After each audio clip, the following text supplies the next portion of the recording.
আসসালামু আলাইকুম। Hello guys, আখি রান্নাঘরে আপনাদের সবাইকে জানাচ্ছি স্বাগতম। আজকে আপনাদের জন্য নিয়ে এলাম একটি নতুন রেসিপি। আজকে আমরা রান্না করব লাউ। প্রথমে আমরা এখানে মাছ ভেজে নিলাম।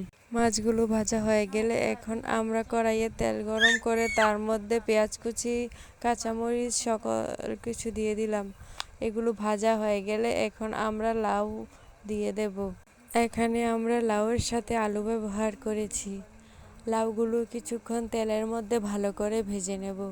কিছুক্ষণ ভালোভাবে ভাজা হয়ে গেলে এর মধ্যে আমরা পরিমাণ মতো লবণ দিয়ে দেব।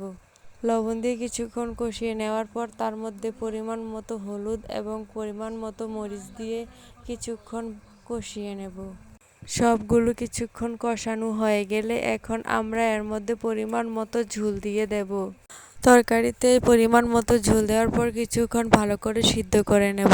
যখন সিদ্ধ হয়ে যাবে তখন এর মধ্যে আমরা কিছুটা টমেটো অ্যাড করে দেব। টমেটো দিয়ে দেওয়ার পর আমরা আরও কিছুক্ষণ রান্না করব। তারপর আমরা মাছ দিয়ে দেব। মাছ দেওয়ার কিছুক্ষণ পর আমরা ধনেপাতা কুচি দিয়ে দেব। তাহলে হয়ে যাবে আমাদের আজকের রেসিপি।